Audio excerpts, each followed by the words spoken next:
Olá a todos os alunos e alunas, sejam bem-vindos ao capítulo 2 desse nosso módulo, ao qual nós adentramos.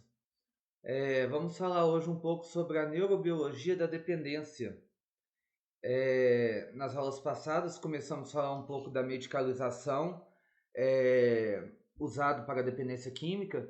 Por último, falamos da questão da estabilização de humor e fizemos um estudo de caso.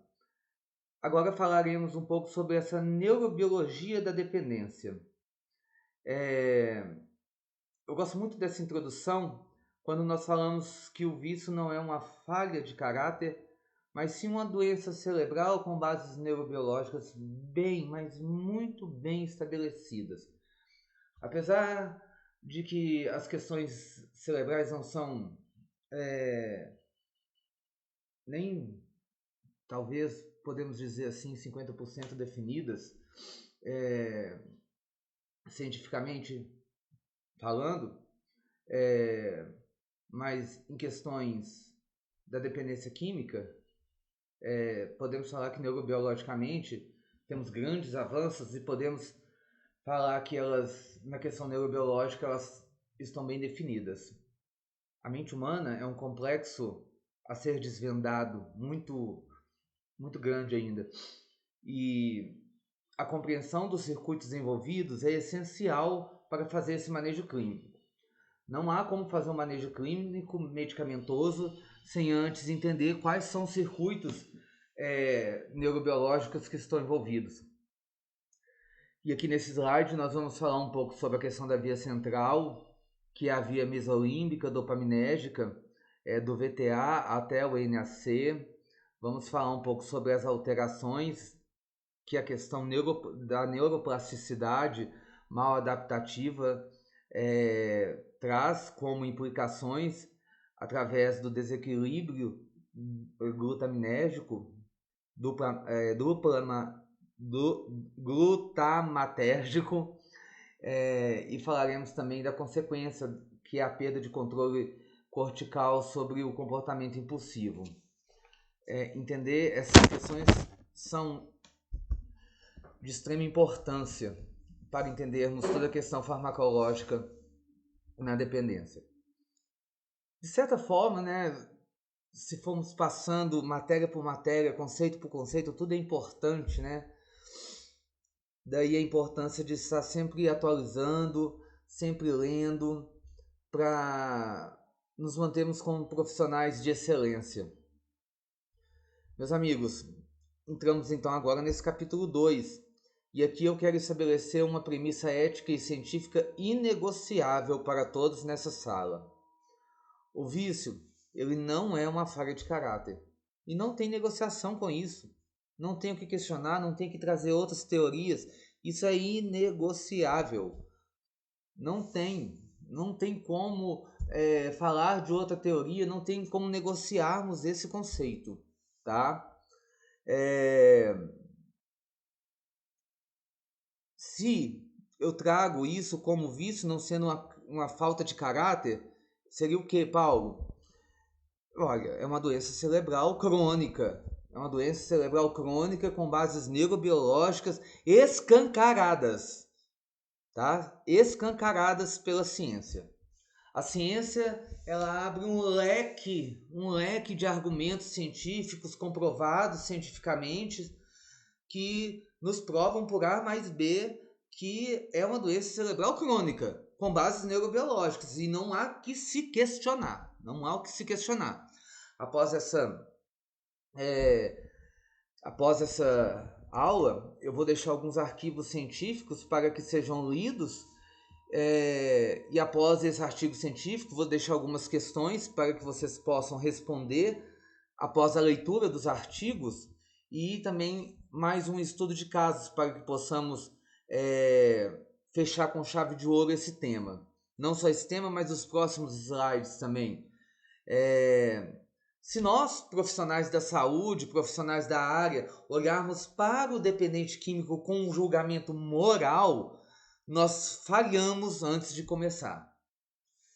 Então, você que é da área da saúde, você que é da área das comunidades terapêuticas, clínicas, enfim, você que trabalha com a dependência química, você que é da área da saúde mental. O manejo clínico ele exige entender a fiação desse cérebro. O que acontece na dependência se resume a 3 pontos cruciais que você vê na tela. Você está vendo na tela. Primeiro, uma via central, que é a via mesolímbica dopaminérgica. Segundo, alterações profundas de neuroplasticidade estrutural e o desequilíbrio do glutamato. Essas questões elas são o tripé base para entendermos o que acontece dentro do cérebro, para que a gente possa ter como base teórica e prática para entendermos o que é a dependência química. O que acontece no cérebro humano que faz com que a pessoa entre no ciclo compulsivo e se torne um dependente químico? Primeiro, uma via central, que é a via mesolímbica dopaminérgica, alterações nela. Segundo, alterações profundas de neuroplasticidade estrutural. Terceiro, um desequilíbrio do glutamato. Todas essas questões nós já vimos em slides passados, mas vamos aprofundar. E temos um terceiro aí, né, que é a consequência clínica catastrófica, que é a perca total do controle cortical sobre o comportamento impulsivo do indivíduo, que é o que nós vamos ver como esse sequestro acontece na prática. O que é esse sequestro que a gente fala tanto do córtex pré-frontal e assim por diante, que é o que nós vamos ver nas próximas linhas, nas nossas próximas entrepáginas. Bom, nós não vamos, como se diz o ditado, né? Nós não vamos morgar no tempo. Então, vendo esses 3 pilares que comprovam cientificamente, escancaradamente, as questões neurobiológicas da dependência, a gente começa então pelo circuito de recompensa e o sequestro dopaminérgico. Olhem para essa ilustração do slide. Olhem bem. Nós temos aí um cérebro humano, nós temos aí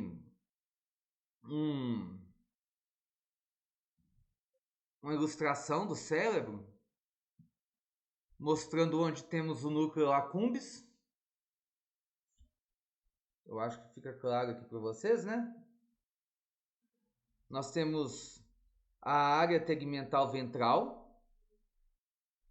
e aonde nós temos aqui também as vílimas. Bom, o que seria isso? Nós temos aí uma fiação natural no cérebro chamada via mesolímbica, ou circuito de recompensa, tá? A via mesolímbica é a mesma coisa do circuito de recompensa. Ela começa lá na área tegmental ventral. Onde que é a área tegmental ventral? Aqui, olha, essa parte aqui de baixo. O circuito de recompensa começa aqui, mais especificamente na região da nuca, tá, gente? Bem aqui na região da nuca. Alguns dependentes químicos vão se queixar muito de uma forte dor na nuca, tá? Dependendo do uso intensivo do uso de substâncias.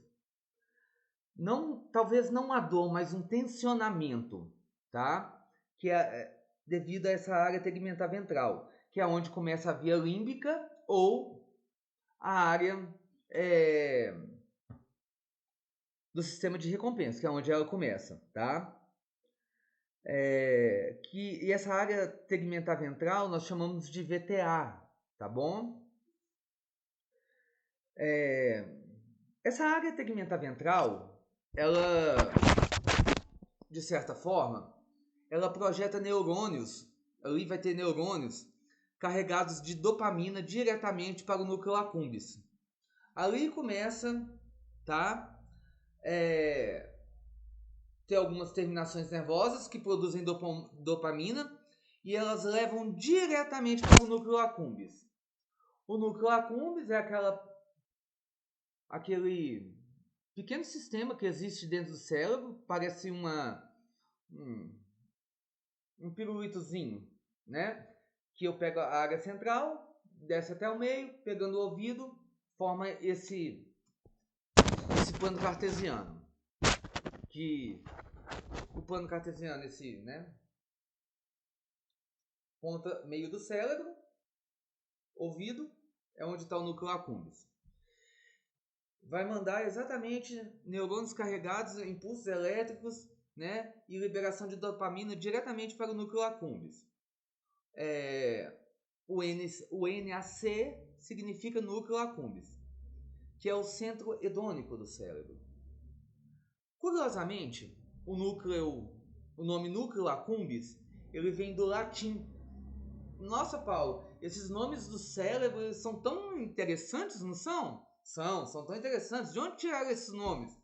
Muitos nomes, não só do cérebro, mas do corpo humano, na ciência, enfim, na psicologia, até em outras áreas. Esses nomes são dados ou em homenagem a quem descobriu, ou em homenagem a certos pesquisadores, e muitas das vezes esses nomes também vêm do latim, que quer dizer alguma coisa.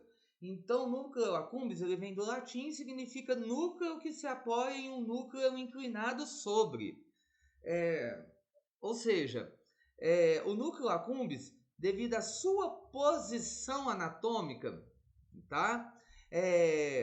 Ele se apoia em um núcleo inclinado sobre. Então, devido à sua posição, ele está na base do estriado. Ele está se apoiando sobre um outro núcleo. Ele é o coração hedônico do cérebro. Tá? Na natureza, ele acende quando nós comemos, quando nós fazemos sexo ou quando nós realizamos uma meta. É um mecanismo evolutivo para nos mantermos vivos. O núcleo accumbens, ele foi criado e foi desenvolvido exatamente para nos mantermos vivos. Por que, Paulo, para nos mantermos vivos? Porque ele, como um sistema desenvolvido no cérebro humano, ele é um absorvedor de dopamina, ele é movido a dopamina, vamos dizer assim, e como coração, ele faz parte do sistema de recompensa, e ele que vai falar, nossa, isso aqui é bom. Porque se não existisse o núcleo accumbens, nós não teríamos prazer nas coisas que nós fazemos que dá prazer. Por exemplo, alimentar-se é essencial. Quem não se alimenta padece de fome, de nutrientes, correto? Bom, e se alimentar é bom. Se alimentar é prazeroso. Quando nós nos alimentamos, o corpo, o sistema cerebral, ele emite uma série de neurotransmissores que nos deixa com prazer. E isso faz a gente repetir. Acaba que vira um ritual. Eu tenho que me alimentar todos os dias, porque me dá uma sensação boa. Ao contrário da sensação boa, do alimentar é o quê? Fome. Fome não tem nada a ver com falta de nutrientes. Fome não tem nada a ver com, se eu não comer, eu vou morrer. Até mesmo porque o corpo não entende o que é morrer. O cérebro não entende o que é morrer. Morrer é uma projeção de uma cultura que mostra que as pessoas falecem, mas o cérebro não entende que falta de nutriente vai levar à morte. Morte, caixão enterrar. Mas, ao contrário de não se alimentar, o cérebro entende que gera fome. E fome leva ao sistema nervoso lembrar que eu preciso a fazer o quê? Me alimentar, porque me alimentar vai fazer com que o cérebro libere neurotransmissores positivos, sistema de recompensa bom. Espero que vocês estejam entendendo. Então, isso é um mecanismo de defesa para a vida, isso nos faz viver. por mais que não seja pelo motivo ao qual nós queremos, né? O cérebro não entende dessa forma. Assim como fazer sexo, fazer práticas esportivas, e tudo isso nos traz benefícios. Praticar esporte, por exemplo, vai nos liberar vários neurotransmissores, endorfina e outros que são bons para a vida, para a saúde, para o corpo humano em si, para a questão neurobiológica. Não que o cérebro pense assim, eu vou fazer atividade física porque senão eu vou morrer de sedentariedade. O cérebro não entende isso, tá? Mas ele entende que a partir do momento que eu pratique esporte, ali vai ser liberado vários neurotransmissores que vão me trazer uma sensação de bem-estar. E qual que é o contrário da sensação de bem-estar? Mal-estar. Uma vez que eu tenho uma experiência de bem-estar, o meu sistema de recompensa, principalmente lá no coração do cérebro, que é o núcleo accumbens, que concentra e adora ter dopamina, ele vai entender. Eu não gosto de sensação de mal-estar. Então, o que eu preciso? Praticar alguma ação que me dê bem-estar. Uma vez que eu já pratiquei esporte e isso foi bom, o meu cérebro vai lembrar na hora que eu preciso fazer o quê? Praticar esporte, se alimentar, fazer sexo, praticar meditação e por aí vai. É lindo isso, né, gente? É muito gostoso falar sobre isso, porque a gente vê a beleza da complexidade do ser humano, a inteligência do corpo humano, do cérebro humano. Me desculpa falar aqui, não é o momento, mas como que Deus é perfeito. Nossa, criar um sistema tão perfeito igual é o ser humano. Se nós profissionais da saúde olharmos o dependente químico, né, por esse lado, nós vamos ter uma efetividade no prognóstico dele muito boa. Então, eu estava falando que ele começa lá na área tegmentar, né, a questão do sistema de recompensa, que é a VTA, vai projetar os neurônios carregados de dopamina diretamente lá no núcleo accumbens, que é o NAC. Curiosamente, está falando da questão do nome, núcleo accumbens, que significa núcleo que se apoia em um núcleo inclinado sobre devido à sua posição anatômica na base do estriado. E ele é o coração hedônico do cérebro. Na natureza, serve para a sobrevivência. Falei das horas que esse núcleo accumbens se acende. Quando comemos, fazendo sexo, ou quando realizamos uma meta, e é bom, né? E não se esqueçam disso, ele é um mecanismo evolutivo. Ele já foi menos desenvolvido, hoje ele é muito desenvolvido. Serve para nos manter vivos. E ele é muito usado também, ele é muito ativado também na questão do uso de drogas, porque liberam grandes hormônios de prazer. Mas o que as drogas fazem nesse contexto? As drogas, elas promovem um verdadeiro sequestro desse sistema. Substâncias psicoativas, elas geram picos artificiais e muito maciços de dopamina lá no núcleo accumbens, que nenhuma recompensa da natureza, preste atenção, nenhuma recompensa da natureza consegue competir. Comer, beber, fazer sexo, praticar bungee jump, caminhar, andar de bicicleta, receber um elogio, nada disso se compara ao ciclo de prazer que a droga causa lá no núcleo accumbens. É um disparato de dopamina que ali ele encharca o núcleo accumbens. O cérebro ele aprende ali naquele momento uma regra muito distorcida. Ele aprende que aquele estímulo químico que ali está havendo, por que é um processo artificial e por que é um estímulo químico, artificial? Porque, na verdade, ele não acontece naturalmente. Ele precisa de uma química para alterar o sistema. Por isso que dependência química é tudo aquilo que entra no seu organismo e modifica o sistema. Ali, a química entrou, foi para a cabeça, ele vai desregular o sistema nervoso no sentido de produzir mais dopamina do que deveria.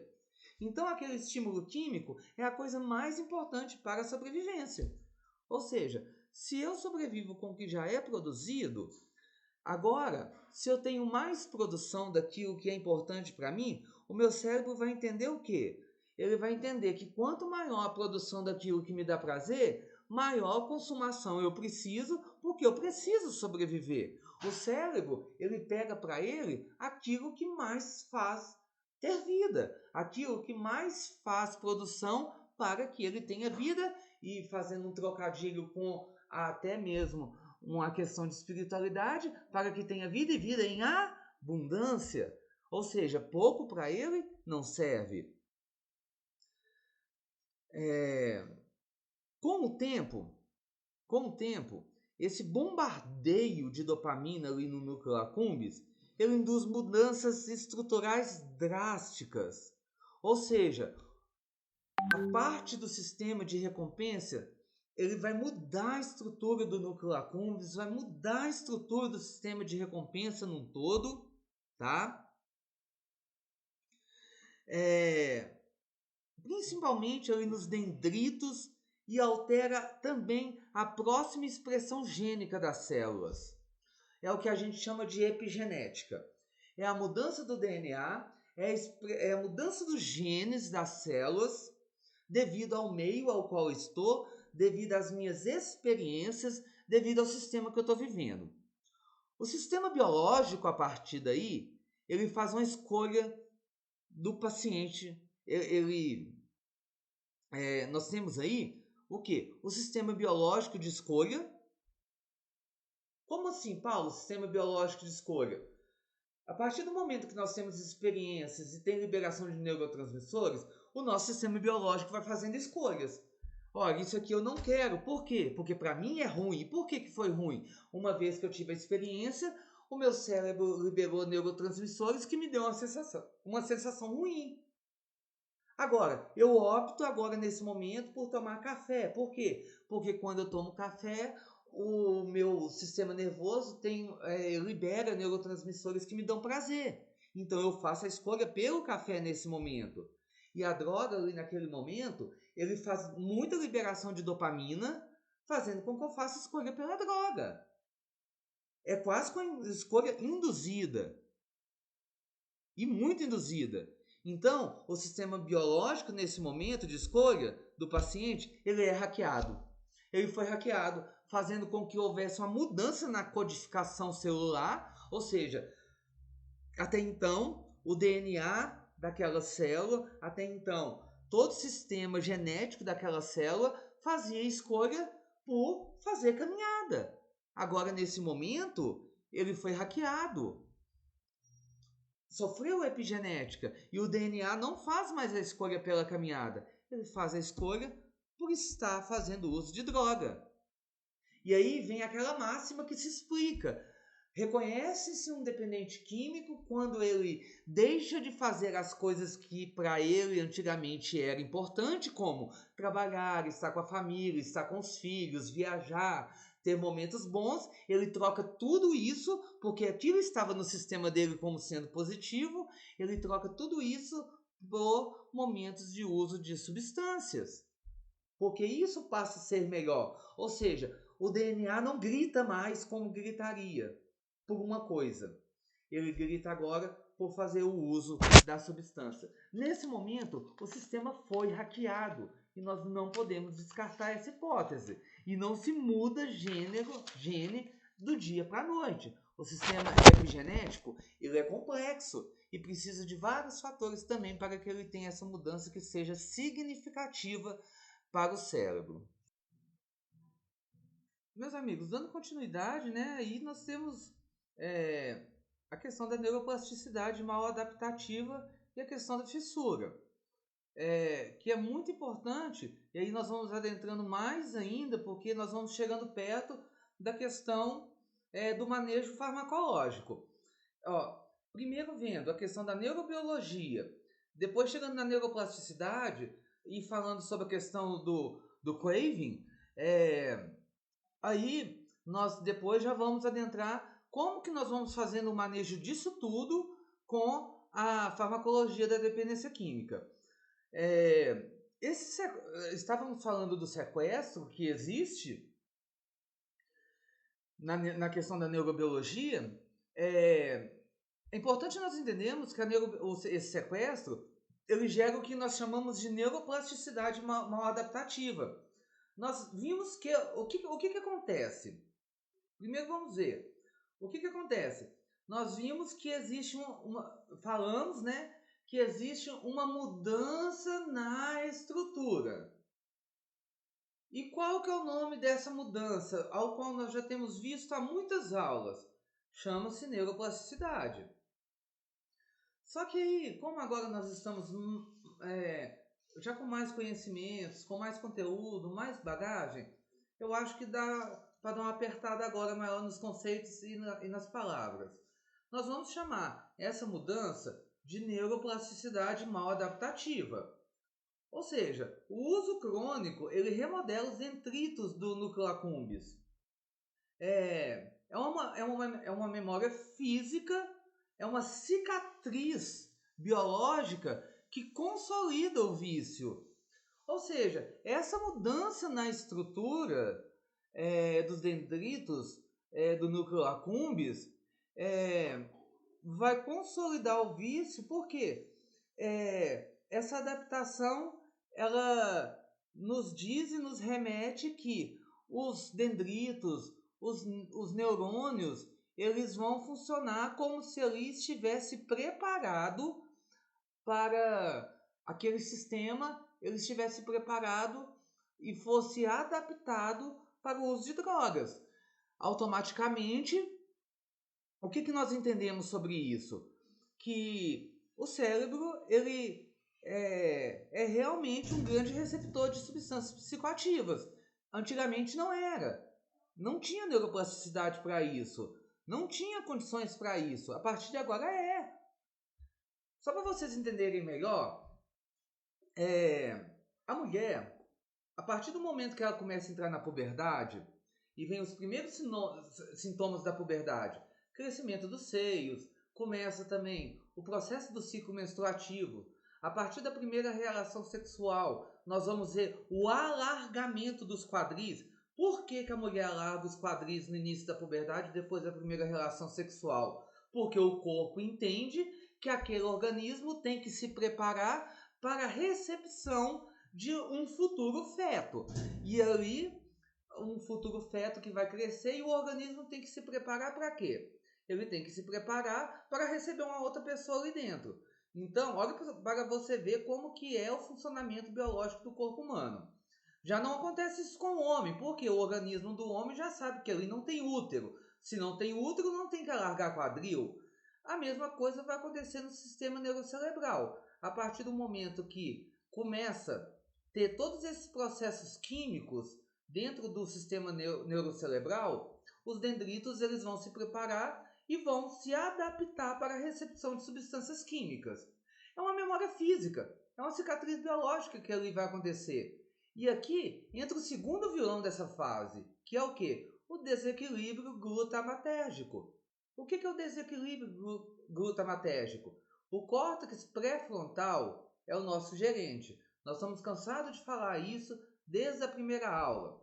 Ele é o gerente, ele é o que manda, o que faz, o que não pode fazer. Porém, ele é razão. Ele é razão. Ele é o juiz. Ele faz aquilo que é racional. Ele não faz nada por impulso, nem te joga no mato, tá? É ele que exerce o controle do top-down, sabe? Então, é uma expressão que é em inglês, que significa literalmente de cima para baixo. Ou seja, tudo vem da cabeça para os pés. O nosso sistema funciona assim. Não vem nada do dedão do pé para cima. Tudo funciona da cabeça para baixo. Isso é o que nós chamamos na neuropsicologia de top-down. É uma expressão em inglês. Porém, indicando que a razão controla o impulso de forma hierárquica. Ou seja, não é o impulso que controla a razão, é a razão que controla o impulso. Porém, se eu tenho uma mudança nesse sistema e esse sistema ele é mal adaptado, nós vamos ter o impulso controlando a razão e não a razão controlando o impulso. Na dependência, o gerente ele perde o controle. Ou seja, se é o gerente que controla e é ele que faz o top-down, ou seja, ele perdeu o controle, então esse funcionamento do top-down já não vai funcionar mais, tá? Então, as projeções de glutamato que vão do córtex pré-frontal para o núcleo accumbens, elas tornam-se hiperativas e desreguladas.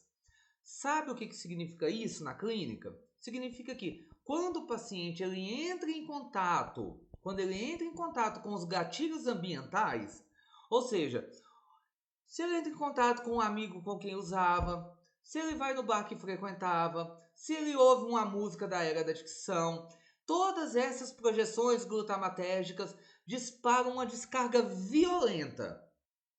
É uma descarga violenta. E isso gera o quê? O craving. Ou seja, craving é o quê? Fissura. Tá?